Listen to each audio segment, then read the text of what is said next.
वेताल ने कहना शुरू किया, एक नगर में दो भाई रहते थे, उदयन और सत्यन। दोनों ही कुशल योद्धा थे, बुद्धिमान और जनप्रिय, परंतु उनके जीवन में एकमात्र विचलन था, राजकुमारी कणकौती। कणकौती अनुपम सुंदर थी, पर उससे भी अधिक उसकी बुद्धि और चतुराई प्रसिद्ध थी। दोनों भाई उससे प्रेम करते थे और वह दोनों से बात करती थी, मुस्कुराती थी, पर उत्तर किसी को न देती। एक दिन उसने दोनों को अलग अलग मिलने के लिए आमंत्रित किया। पहले दिन उदयन गया, दूसरे दिन सत्यन, तीसरे दिन राजकुमारी का शव उसके कक्ष में मिला। होंठ नीले थे, आंखें अध खुली और पास में पड़ा था वह स्वर्ण पात्र जिसमें कोई सुगंधित पेय था जो अब विष बन चुका था। नगर में कोहराम मच गया। दोनों भाइयों पर संदेह हुआ। उदयन ने कहा, सत्यन ने मुझे हटाने के लिए उसे मारा। सत्यन बोला, उदयन को कणकौती ने मना कर दिया, इसीलिए उसने यह कुकर्म किया। न्यायाधीश मौन था। अब तुम बताओ हे राजन, कौन था दोषी? राजा विक्रमादित्य कुछ क्षण मौन रहे। हवा में वेताल की उपस्थिति अब भी थी, लेकिन उसकी आंखें उस समय बुझी बुझी सी थीं। फिर राजा ने गहरी सांस ली और बोले, वेताल, दोषी है कणकौती स्वयं। वह दोनों भाइयों की परीक्षा ले रही थी। संभव है उसने सोचा हो कि प्रेम में कौन अधिक स्थिर है, कौन ईर्ष्यालु, कौन संदेह से ग्रसित। पर इस परीक्षा में उसने खेल कर दिया और जब परिणाम नहीं समझ आया उसने जीवन त्याग दिया। यह आत्महत्या थी, पर एक अंधे मोह में डूबी हुई आत्महत्या। दोनों भाइयों का प्रेम सच्चा था, पर कणकौती का प्रेम माया जैसा था। वह स्वयं ही अपने जाल में उलझ गई। वेताल की आंखों में हल्का सा कंपन आया और फिर वह हंसा, सही उतर राजन, पर अब नियम के अनुसार मैं उड़ता हूँ। अगले ही क्षण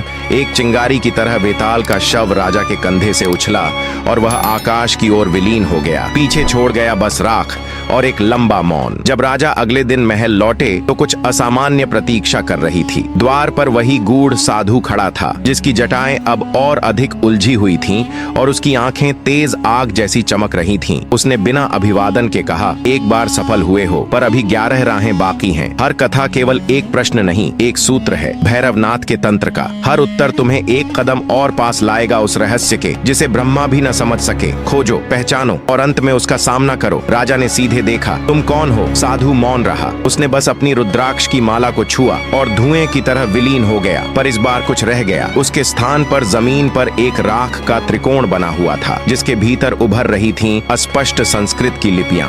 राजा ने उस रात बहुत कुछ सोचा। क्या यह परीक्षाएं केवल वेताल की कथा है या यह किसी और अदृश्य मार्ग की दिशा में एक यात्रा है? अगली सुबह रानी वैशाली दौड़ती हुई आई। उसकी आंखें भय से चौड़ी थीं और वह राजा को एक दीवार की ओर खींच ले गई। वहां महल की उत्तरी दीवार पर एक अग्नि जैसा चमकता हुआ चिन्ह उभर आया था, त्रिशूल नुमा, पर उसका मध्य कुछ घूमता हुआ प्रतीत हो रहा था, जैसे कोई मंत्र उसमें सांस ले रहा हो। राजा ने हाथ बढ़ाया और जैसे ही वह चिन्ह को छुआ, राजा के भीतर एक तांडव सा स्पंदन उठा। उनकी दृष्टि धुंधली हो गई, लेकिन मन में एक ध्वनि गूंजने लगी, त्रयम अस्ति भैरवस्य छायाः नादः रहस्यः यज्ञ प्रश्नम विस्मर उत्तरम खोज। राजा की चेतना क्षण भर को शून्य में चली गई और जब उन्होंने आंखें खोली तब उन्होंने स्वयं को एक विशाल द्वार के सामने खड़ा पाया। द्वार खुल नहीं रहा था, बल्कि वह उनकी ओर देख रहा था। द्वार के पार एक आकृति, वह भैरव था, पर वह मूर्ति नहीं, न देवता जैसा था। वह एक साधारण वृद्ध जैसा दिख रहा था, पर उसकी आंखों में आग नहीं, संपूर्ण समय का भार था। वह मौन था, लेकिन उसकी दृष्टि कह रही थी, अब से हर कथा एक यज्ञ है और यज्ञ में तुम्हारा मन आहुति बनेगा।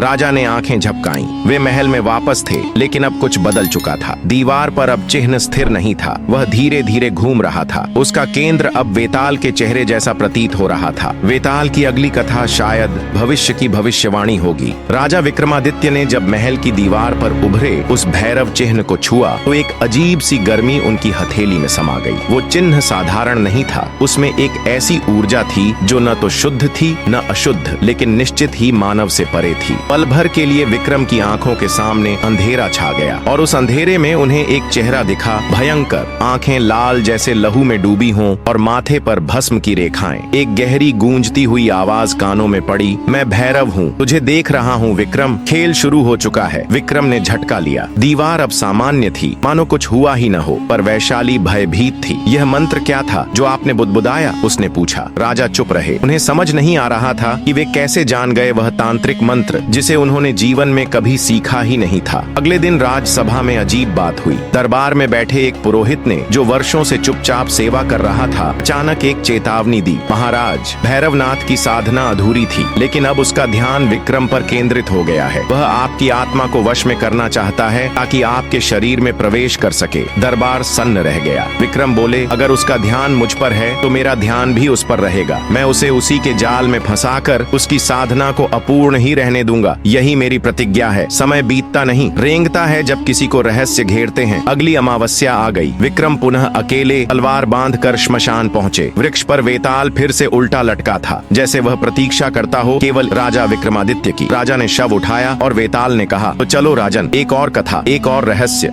राजा ने शव उठाया और वेताल ने कहा, तो चलो राजन, एक और कथा, एक और रहस्य। एक नगर था, नवग्राम। बाहर से देखने पर यह एक सामान्य सा नगर था, पर इसके भीतर बहती थी कला की एक अदृश्य नदी, जो 3 धाराओं में विभाजित थी। इन 3 धाराओं के रूप में वहाँ रहते थे 3 विलक्षण कलाकार। एक मूर्तिकार जो पत्थरों में सांसें भर देता था, एक चित्रकार जो रंगों से वक्त को बांध लेता था, और एक कवि जिसके शब्द हवा में गूंजकर आत्माओं को जगा देते थे। तीनों अलग अलग थे, पर एक चीज उन्हें जोड़ती थी, सृजन की ललक, जीवन के पार जाकर भी उसे रचने की चाह। एक दिन नगर के बाहर एक सुनसान मैदान में एक रहस्यमयी घटना घटी। वहाँ उन्हें एक स्त्री मृत पड़ी मिली। वह सामान्य नहीं थी। उसके चेहरे पर एक अजीब सी शांति और सौंदर्य था, जैसे वह मृत्यु से भी कुछ कह रही हो। उसका शरीर ठंडा था, पर उसके होंठों पर जैसे कोई अंतिम गीत अटका रह गया था। तीनों कलाकार उस स्त्री के चारों ओर खड़े हुए। मौन लंबा था, पर संकल्प भीतर गूंजने लगा, उसे फिर से जीवित किया जाए। पर कैसे? मूर्तिकार सबसे पहले आगे बढ़ा। वह उसे अपने साथ ले गया और महीनों तक पत्थर पर काम करता रहा। उसकी हथौड़ी हर चोट के साथ उसकी छवि को आकार देती गई। हर भंगिमा, हर रेखा उसकी आत्मा की छाया। जब प्रतिमा बनी तो देखने वाले उसकी आंखों में जीवन की झलक देखते, पर वह केवल एक देह थी, प्रभावशाली पर निष्प्राण। चित्रकार ने एक और मार्ग चुना। उसने स्त्री के पूरे जीवन की कल्पना की, उसके बचपन की हंसी, युवावस्था के सपने और मृत्यु की वह क्षण भंगुर उदासी। उसने एक जीवन चित्र बनाया जिसमें समय कैद हो गया। जब लोग उसे देखते तो वे रो पड़ते, जैसे चित्र उनसे बोल रहा हो। लेकिन वह भी एक फ्रेम में जकड़ा जीवन था। कवि चुप था, पर उसकी कलम चल रही थी। उसने उस स्त्री के जीवन पर एक गीत रचा। उसमें प्रेम था, बिछोह था, प्रश्न थे और प्रतीक्षा भी। वह गीत हवा में तैरता, लोगों के हृदय को छूता, उनकी आत्मा को भीतर से हिला देता।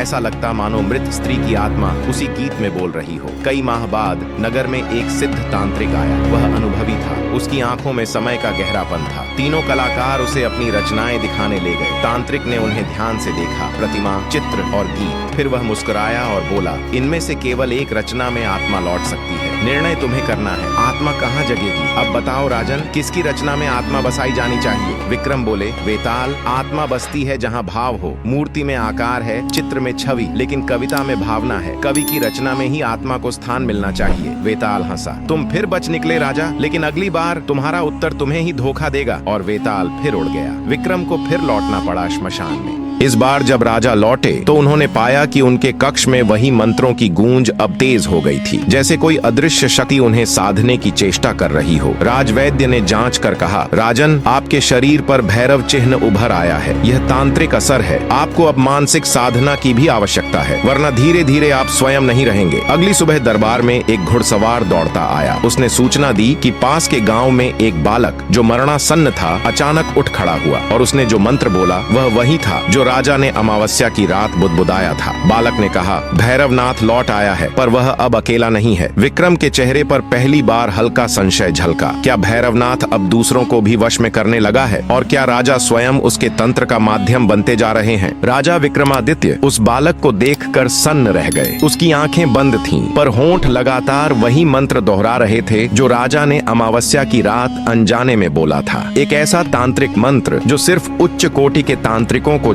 होता है। राजवैद्य ने उसकी नाड़ी देखी। यह बच्चा सामान्य नहीं रहा। इसमें कोई ऊर्जा प्रवेश कर चुकी है, या तो किसी दिव्य आत्मा की या फिर भैरवनाथ की छाया की। राजा ने बच्चे के पास बैठकर उसका माथा छुआ। बालक की आंखें खुली और उसने सीधे राजा को देखा। विक्रम, वह तुम्हारे भीतर से बोलता है। तुम ही हो उसका दरवाजा, और वो दरवाजा खुल चुका है। इतना कहकर वह फिर बेहोश हो गया। राजा ने भट्टाचार्य को बुलाया, जो वर्षों से राजपुरोहित रहे थे। उन्होंने एक प्राचीन ग्रंथ निकाला, तंत्र मणि संहिता। उसके एक पीले पृष्ठ पर उकेरा था। जिस दिन विक्रम तांत्रिक मंत्र उच्चारे उसी दिन से उसे बचाने की प्रक्रिया प्रारंभ करनी होगी, वरना वह अगला भैरवनाथ बन सकता है। भट्टाचार्य बोले, महाराज, वेताल की कथाओं में जो प्रश्न पूछे जा रहे हैं वे केवल नैतिक परीक्षा नहीं है, वे तांत्रिक संप्रेषण हैं। हर उत्तर से आपकी चेतना बदल रही है। यदि एक भी उत्तर असत्य हुआ तो वही क्षण होगा जब भैरवनाथ आपके शरीर में प्रविष्ट करेगा। राजा गंभीर हो उठे। वे समझ गए कि अब यह सिर्फ वेताल को पकड़ने का खेल नहीं था, यह एक अंतरात्मा की लड़ाई थी। राजा ने तय किया कि अगली अमावस्या तक